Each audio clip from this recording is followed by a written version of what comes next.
as a founder, you need to have enough self-awareness when you're interviewing someone to say, are you hiring them because you think they will get the job done and you don't want to think about it anymore?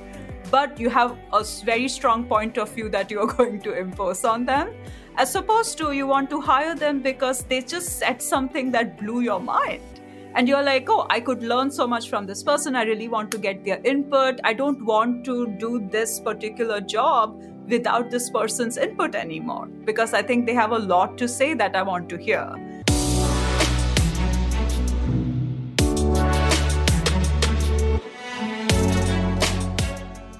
Welcome to Entrepreneur's Handbook Podcast, where we share inspiring startup stories with practical takeaways for you, the listener.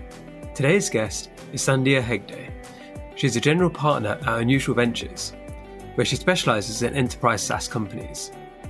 She's built up her expertise spanning multiple venture capital firms and also working in the trenches herself, both as a founder and an early hire at multiple startups. Her experience includes both Khosla Ventures and Sequoia Capital.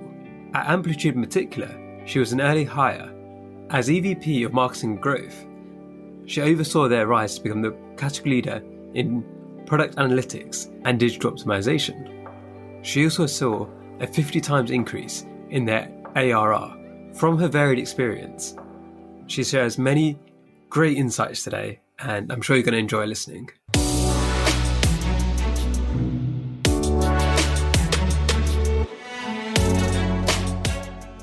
Welcome to Entrepreneur's Handbook, Sandhya. It's a pleasure to have you here. Thank you for having me. So you've got a really interesting background. You've been at so many top venture capital firms. You helped build Amplitude. What got you into this whole world in the first place?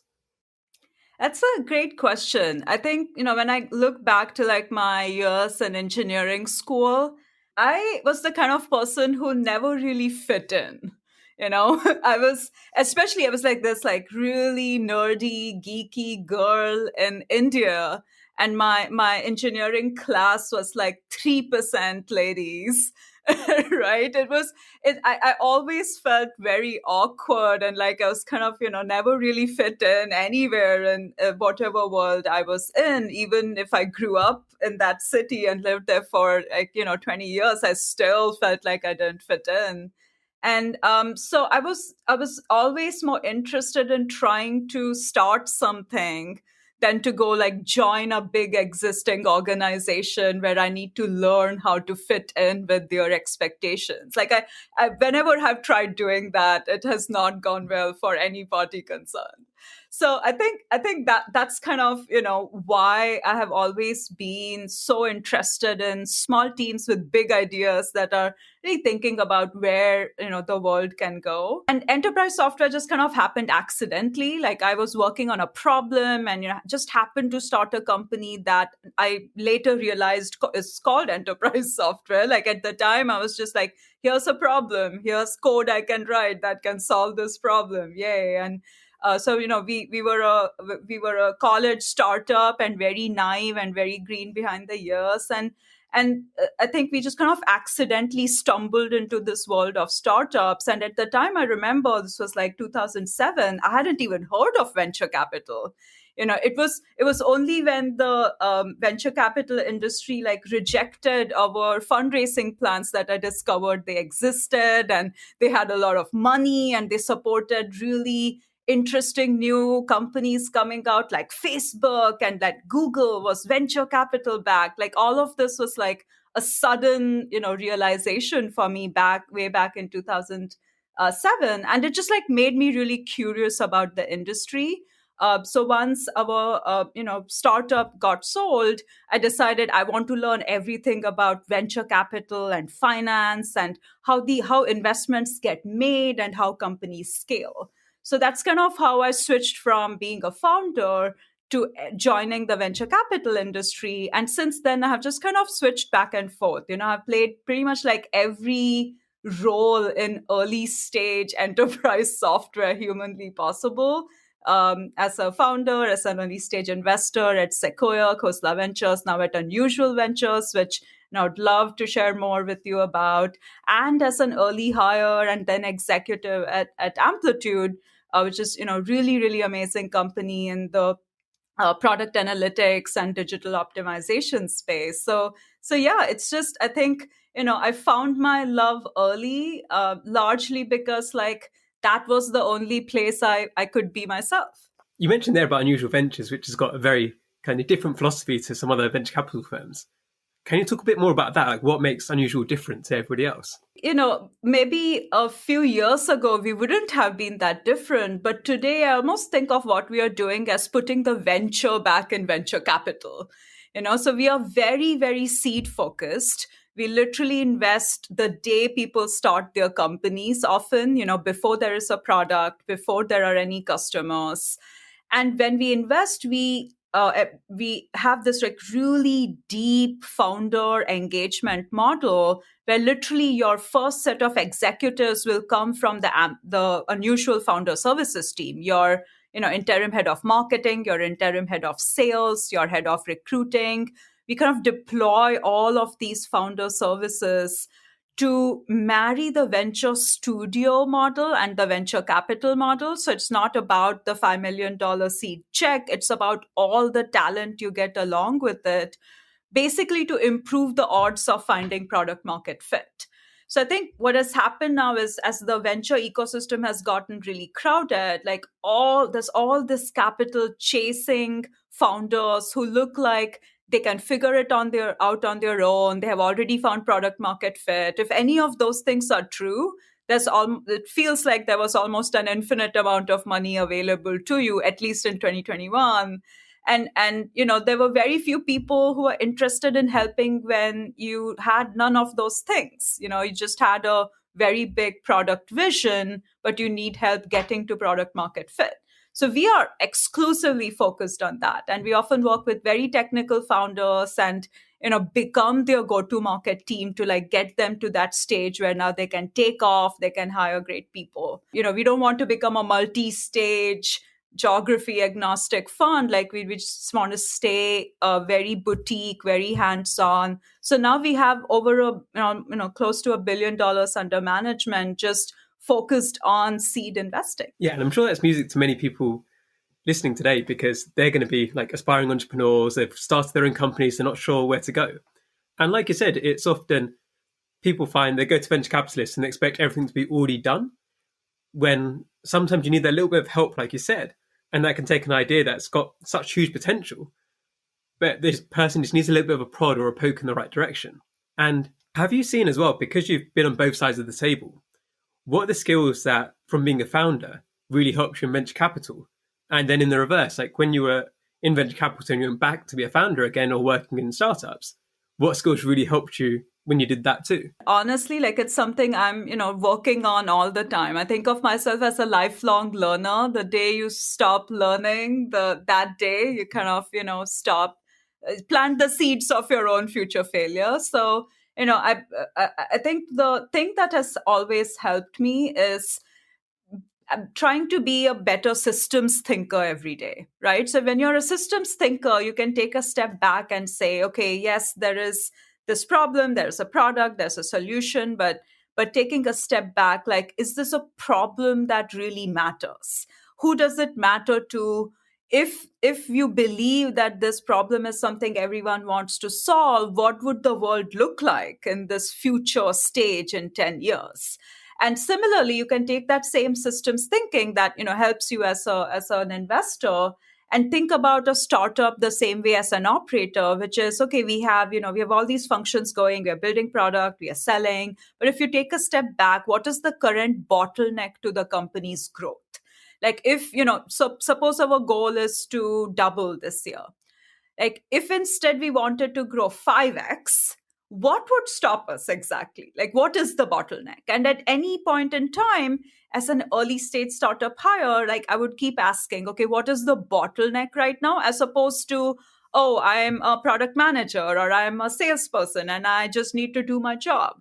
And I think that ability to step back and be a good systems thinker is like a very strong generalist skill for early stage venture, whichever role you are playing in, whatever piece of the puzzle you own. being able to like quickly step back and look at the whole puzzle and say, actually, you know what, like my piece doesn't even matter right now, so I'm going to go over there and work on something else entirely, is a very, very powerful skill set. Have you got any examples of that where you did that in the past, where you did something maybe beyond the scope of what your job title was, but that really helped the company you're part of or invested in? Some of my early days at Amplitude, we had gone through like a really big push in product development. And we had this amazing pace at which we were shipping new features. And they were, really interesting features, very novel. Our top customers, like our super fans, loved them, right? It felt great. It felt like, oh, let's just keep doing this.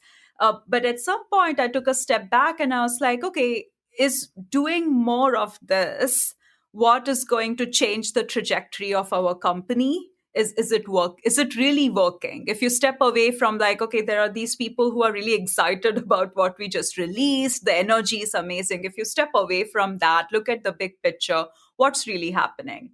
And my observation at the time was like, if you think about like where our product is versus our competitors, it feels like we are like 2 years ahead. And that's great, right? That's a great place to be. But is going to be 3 years ahead rather than 2 years ahead the thing that will change the trajectory of the business? Probably not. And then there were also kind of symptoms of that problem, which is a lot of folks in our go-to-market team weren't even sure how some of these new features worked because we were shipping them too fast for them to actually learn how to use, learn how to enable customers on, learn how to sell them. And often a lot of them were like, actually, where do I go to learn how this thing really works? Like, I'm not even sure. So even though my job was to ship more of those features, I started carving away more and more time to do what I think, at scale in a traditional company, you would call sales enablement or product marketing. And I didn't really, even think about those labels at the time. I wasn't really, deep in that, like, okay, here's the go-to-market like function we are missing. I just knew that was the bottleneck. So I started carving away more and more time to essentially do what you would call sales enablement, customer education, and would keep thinking about, okay, which are the features that will move the needle the most, and let me spend a lot of time building content around them and helping people understand like why this even matters. And I think that was kind of thinking back, that was my first step at Amplitude, taking a step back, saying, here's the bottleneck to our growth. And to be honest, over kind of my 4+ years there, I just kind of did that maybe 10 times, where I'd be working on something, I would take a step back and say, you know what, bigger problem over there. And I think you sometimes see this, and people founders say about how the product is the most important thing. But like I said, if you've got an amazing product, but people don't understand it, or they don't understand how it's going to help them, then it's not going to sell, or you're not going to grow as much as you have the potential to. So it's something which I see on Twitter. It's like people do these pithy statements and how the product is what matters the most. But you can have an amazing product, but if you don't do, like you said, to take a step back and say, well, do my customers actually understand how this helps them? And if you answer that question, then you can grow, like you said. Yeah, exactly. And so this is why I think I, call it systems thinking, which is you could be in a different company that's building the same product, where the problem is that, yes, you have done a great job around marketing and customer education, but your product just doesn't perform, right? That could be a different company as well. So, which is why you have to think about it as a full system and say, okay, where is the current bottleneck? And as soon as you solve it, by the way, there will be a new bottleneck. That is the nature of a system, right? So you have to be really fluid and flexible and say, okay, what's the most high impact thing that the right people can work on this in this company at any given point in time. And I think as the company gets bigger and bigger, often it's hard for executives to to actually understand where the bottlenecks are. That in itself becomes a challenge. The privilege of working in early stage, which is why maybe I love so much, is it's so much easier to see the bottlenecks. It's so much easier to see what is holding you back, as opposed to in a big company. As soon as you have a large group, you have some politics, you have opinions, and it becomes a matter of debate. Where is the bottleneck? And that is the part I don't enjoy. I love being able to just see it and act on it. And that's I'm an early stage person. Yeah, and like you said, you've worked at so many different stages. So you've worked at the people right at the beginning, then Amplitude obviously was huge by the time you left. What are some of the hardest lessons you've learned along that way? Like there's must be so many you've had. Yeah, I think the one thing that like it kind of sounds like apple pie and motherhood, as they say, like always sounds great, is the people is what matter. But I think a lot of folks, while they agree with that, or at least don't disagree with that, are not very structured about how they think about that problem, right? Like if people is what matters in early stage companies, getting the right set of people together and organizing them the right way, if that is like the most critical thing, everything else can change, right? You can pivot, you can work on a different problem, you can raise more money, you can change the name of your company, you can change pretty much everything else. But if you don't have the right set of people in the beginning, it falls apart really easily, because by the time you realize you don't have the right set of people, no one wants to bet on you anymore. So I always go back to that. I think if there's just like one big problem or one big kind of expertise a founder needs to build, it's about like how to hire, and how to enable and empower and organize your early hires. So that is something I think I have devoted a lot of time and created a lot of structure around, because sometimes I'm doing it myself, sometimes I'm coaching founders on how to do it. So I have these kind of really nice frameworks that are now used that I'm happy to share more if it isn't too nerdy for a cool podcast like yours, Amardeep. No, definitely share more. One thing I was going to mention there, though, is like I think many people understand the why. Like people understand why people are important, but lots of people say that, but it's the how, and that's where how do you get the right people? How do you actually implement that into your business? And that's where your frameworks, I think, could really help people listening. So I'd love to dive deeper into that. Yeah. Okay. So I'll start at kind of like the high level, right? My observation is when you think about founder hiring as a startup grows, there's four clear waves. And they they kind of shift and overlap a little, but there's always four waves, and this is true for like almost every single startup, doesn't matter what you do. So and you can divide the four waves into two sections, right? The first section is when you, as a founder, you're still hiring the doers. You're hiring like what the industry calls individual contributors, and that's kind of the first two waves. And then the second two waves is you're only hiring managers. You're hiring executives, people managers. You're not hiring the people who will do the job. You're hiring the people who will organize all the teams that do the job. Right. And that is, by the way, very hard shift to make. Right. Almost every founder gets a lot of things wrong. Actually, not almost. Every single founder gets a lot of things wrong when they have to make that leap from hiring doers to having to hire managers. It's just one of the hardest possible things to do. And then within each of those buckets, there's more categories. And this is, I think, the nuance that often people trip up on. And I think these are like the easier, more avoidable mistakes. So within your doer hiring waves, I would say there are two waves. The first wave should be generalist doers, and the second wave should be specialist doers. So when I say generalist doers, I mean folks who they are, from a place of like their skill set and past experience, as well as the interests they have, the desires they have. Like, why are they motivated to work in your company? They should be a generalist on all those fronts. So, for example, when I joined Amplitude, if I insisted, well, I'm here to be a PM, and my job as a PM is to do this. If there is all these other things that we are not doing well, like why isn't the company hiring people to do that? If I had done that, I think the outcome would have been very different. both for me as well as potentially for my team, for the company, who knows, right? So your very early hires have to be generalist doers because they need to be able to pivot to whatever the bottleneck in the company is, instead of just staying in their lane and saying, well, I like this lane.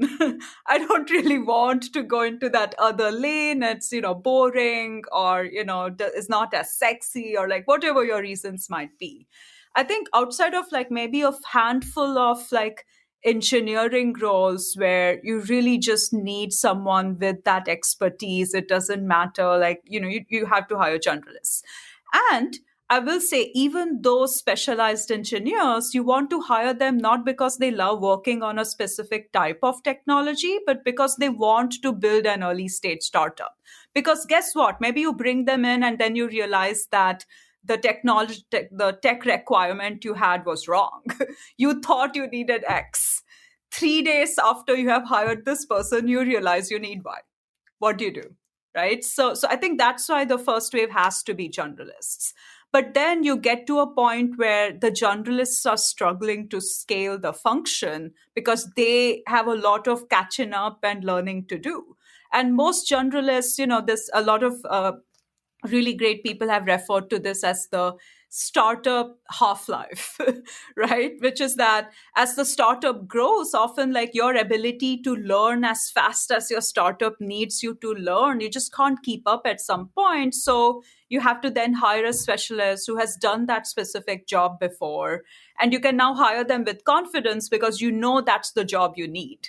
Like, that what you need is this specific type of content marketer. You need this specific type of infrastructure engineer, and you're not likely to like regret that decision in 3 months. So now you're like ready to hire that specialist doer, right? So the same thing happens when you switch from doers to managers. Your first wave of managers need to be generalists because you're still trying to figure out what your leadership team should look like. Should you have a chief people officer, or should you just have a COO who handles people ops as well as like biz ops? Does customer success belong in the COO's office? Like, there's so many questions you still don't have answers to, because the answers all depend on, at the end of the day, what your customers need you to look like, right? Like, what does the business model need you to look like? So this kind of wave 3, as I call it, needs to be generalist managers. So you need to be able to say, yes, you're bringing you in as kind of a CFO, but guess what? The HR team reports to you, right? And you need someone who's not just okay with that, but sees that as an opportunity, right? So I think that's really important. But then you are, once you're like at the pre-IPO stage, you better know exactly what your leadership structure should look like, and you should have specialist executives for each one. So that is like my now, long-term framework that I use. Obviously, lot of questions about like, how do you know you're ready for wave 2? Or should you still be in wave 1? And so there's a lot of nuance there. It really depends on like, where's your technology on the adoption curve, right? Like, have you crossed the chasm? Have you not? Are you creating a new category? Are you disrupting a very well-known existing category? You think your playbook is a pretty obvious one. And then each function might be different. Maybe your product team needs to be very cutting edge and innovative, but your people organization really just needs to know the best practices and follow that. Like, so there's a lot of nuance around how to interpret within each wave. Like, are you ready? Is this function ready? Which is where I think it, quickly starts becoming more art than science. Even looking at that, so often the people who are the CEO right at the beginning, they really enjoy the scrappy startup stage. Like you said, you really enjoy the early stages. And as the company gets bigger, it's no longer what their skill set is or what's interesting them the most. So how would like a founder necessarily deal with that, for example, where what they really want to do is that like they want to be in the trenches, but their role means that they should be really at its highest stage? How have you dealt with that in the past with different founders where the founding team has those different skill sets, and how to kind of handle their own roles as they're growing as well? Yeah, it's a great question and needs a lot of self-awareness from the founders. I think both self-awareness as well as intentionality, right? So I think when you look at a founding team, there's a few different roles, and the role that is, I would say, the least flexible is that of the CEO. I know folks who have often said like the CEO's job is the worst job because you don't really have a lot of personal choice. You have to be whatever the company needs you to be. You cannot decide, oh, I'm just going to kind of do something different. Maybe you can if you are like the founder of Tesla, but I think for most people, like, you're forced to be whatever the company needs you to be. There's not a lot of room for flexibility. So maybe, yes, all you want to do is be in the trenches. You still want to like ship code. You want to be that CEO. Guess what? There's probably a lot of fires burning in your organization because you made those choices, right? So I think for my advice to CEOs is just like put that aside. Like you don't really get to say I'm going to be this I'm going to follow a different model. Like, even if you just think about like what your company needs, you have more than enough on your hands. Like you need to prioritize that above all else. And there will be times when your company needs to see you in the trenches, but the frame should always be what is it the company needs, as opposed to like what do I enjoy. I think with the other non CEO founder roles, there's more flexibility. And it's always good to have at least like one generalist founder who can lead the next skunkworks project in the company, right? Because no matter how big your company gets, if you're in high growth mode, there's always a part of the company, or maybe two, that are still operating as like a startup within the company. And you need someone with like the founder's moral authority and alignment to the CEO's vision, who can go like do this skunkworks project off in a corner, and maybe that becomes like the company's chapter 2, chapter 3. You need founders who are willing to step in when there are gaps in the executive team, right? So suppose you have your CFO suddenly leaves, right? Like you want to have founders who are able to say, yes, I'm actually, like, my role was supposed to be this, but I'll cover for this function until we have someone new in place.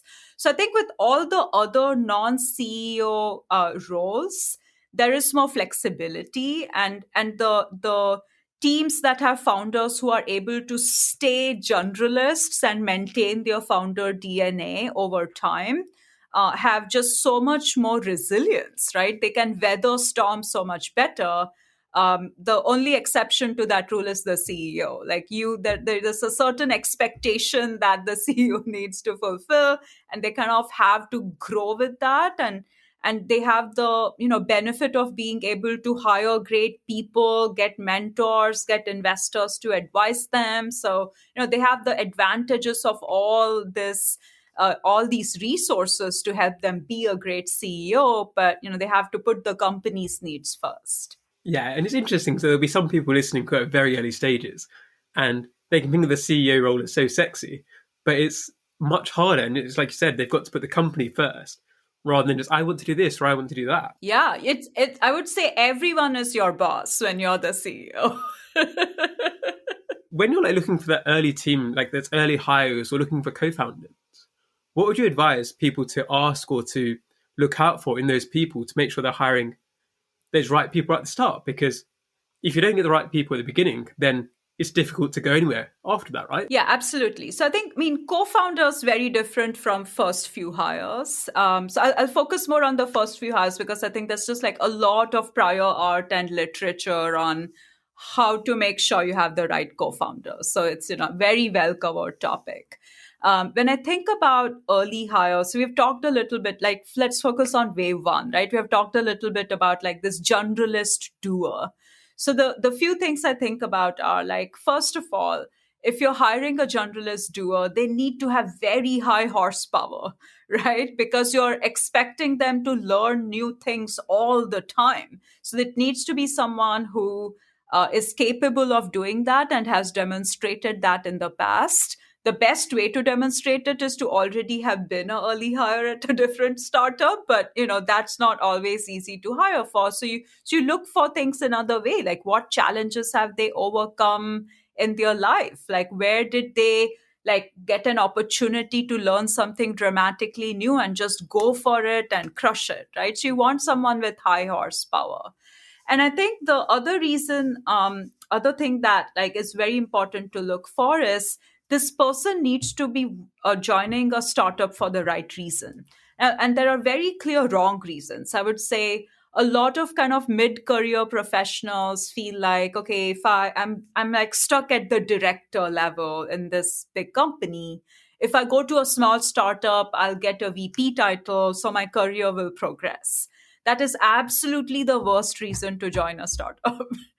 Right? Like it's just like the most superficial value you can get out of this career change, and you will not get along with like what the founder expects you to do at all. So like the title bump is the worst possible reason to join a startup. So whenever founders are hiring, I tell them best way to weed that out is don't give a title. Are they still willing to join you?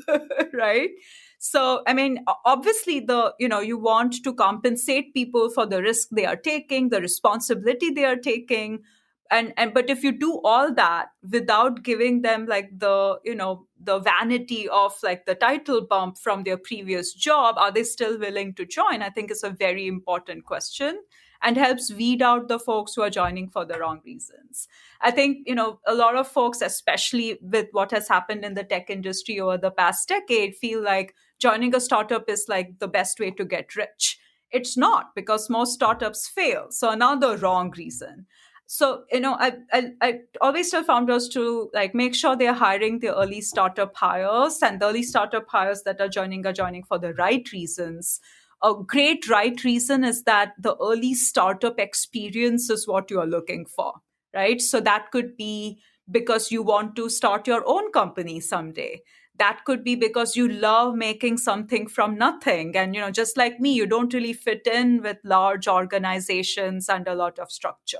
You only really feel like you can succeed in a startup. Great reason to join one.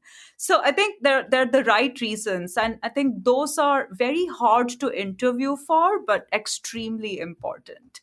And then the other thing I tell people is like, don't hire someone that you won't listen to, because you are doing yourself and them a disservice. As a founder, you need to have enough self awareness when you're interviewing someone to say, are you hiring them because you think they will get the job done and you don't want to think about it anymore? But you have a very strong point of view that you're going to impose on them, as opposed to you want to hire them because they just said something that blew your mind. And you're like, oh, I could learn so much from this person. I really want to get their input. I don't want to do this particular job without this person's input anymore, because I think they have a lot to say that I want to hear. So it's really important to hire for that person, because often what happens is founders otherwise have a hard time letting go. Like they are, it's their baby. It might be as simple as like the copy on their website, but they have a very hard time letting go of that unless they have hired someone they trust and feel like, what, this person's opinion is something really worth listening to. So if I can hire this person, I'm really happy to let them decide what the copy on the website should be. I don't have to sign off on it and approve each word anymore, right? So I think that is also very important. And a lot of people like just don't have the self-awareness to do it. Like you have a lot of pressure to hire if you're being the bottleneck. It's important to make sure that like you have hired someone because you want to listen to them. So I think those are kind of some of the here's what to look for in terms of just high horsepower, joining the startup for the right reason, and will support you the right way because you want to listen to them. One of the hardest things for many founders is listening to other people, right? Because they've got the vision in their heads. This is what they want to do. But like you said, and it's with my own hiring people, right? I'm hiring assistants for myself. I don't want somebody just going to do what I want. I want them to do some of the thinking for me, where I can just be like, okay, I want this kind of general thing, come with ideas. And then it puts less pressure on me, but it also challenges me. I think to me that makes it way more fun if the people I'm working with can challenge me and say, actually, you shouldn't do that because of these reasons. I'm like, yeah, you're right, I'm wrong. And it's, you hear all the horror stories, right, of the CEOs who do like diktats to their staff. And then when the company's kind of sliding down, there's nobody who can speak up and stop them.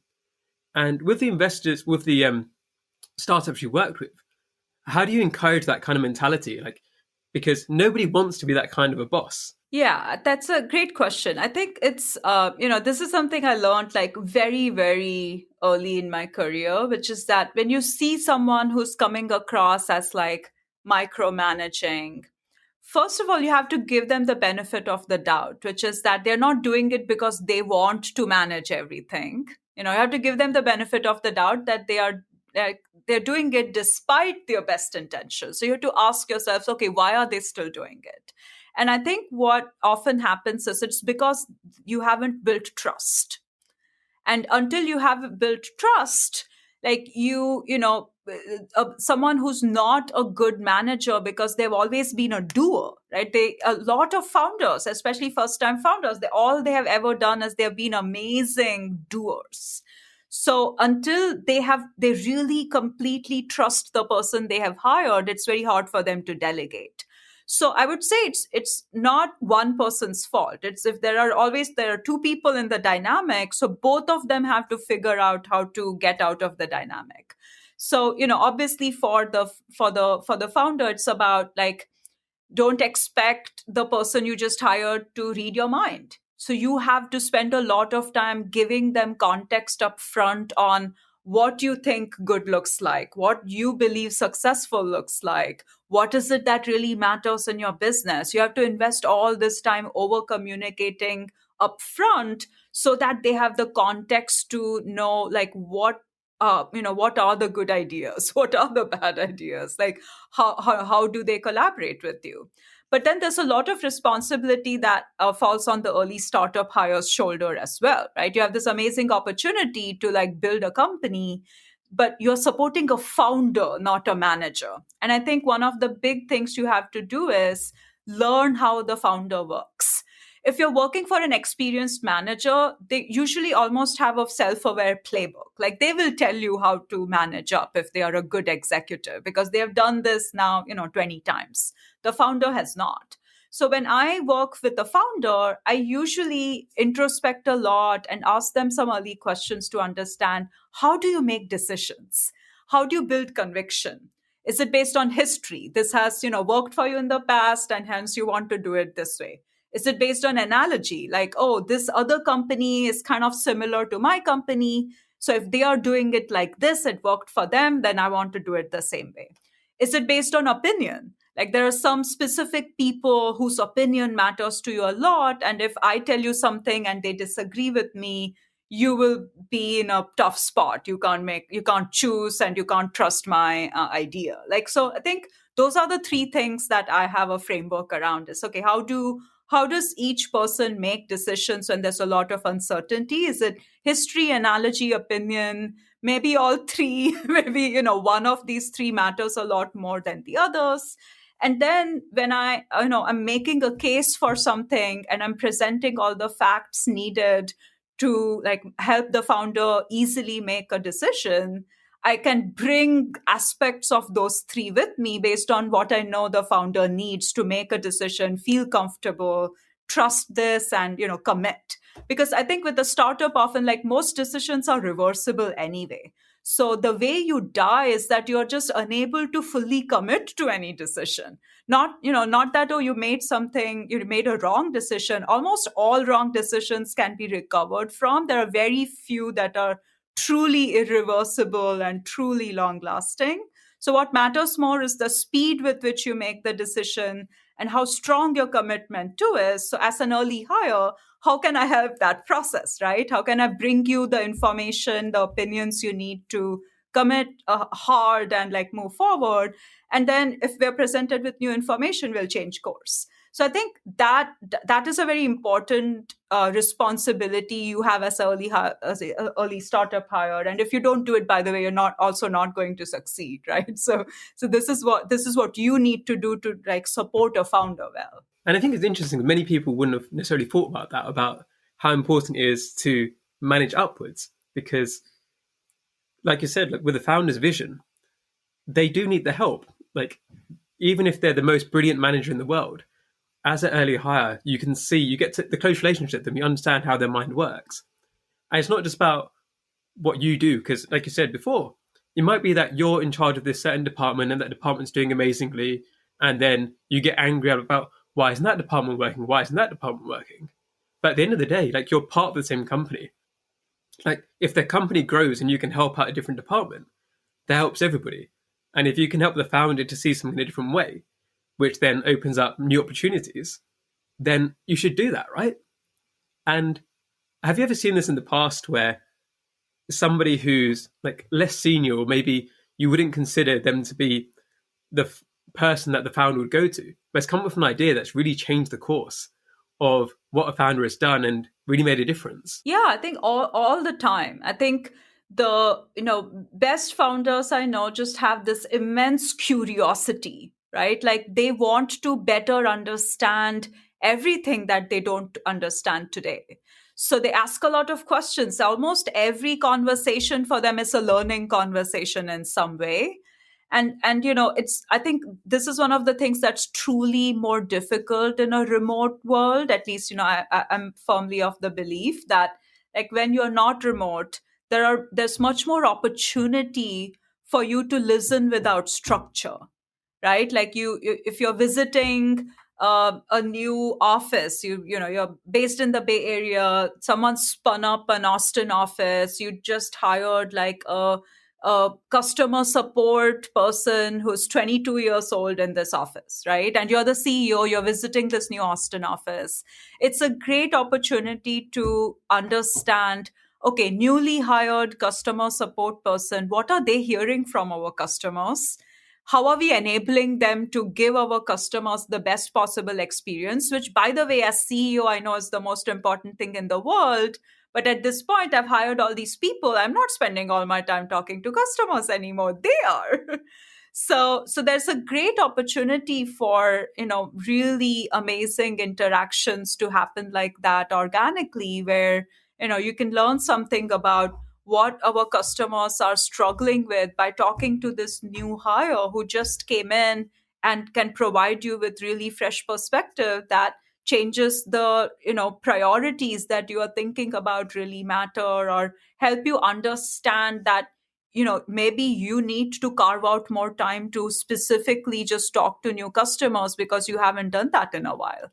So I think there's a lot of opportunity like that for good leaders, as long as they assume that there's always stuff happening in their company they don't understand, and hence have to keep their ears open and always keep learning. So it's been a pleasure to talk to you today.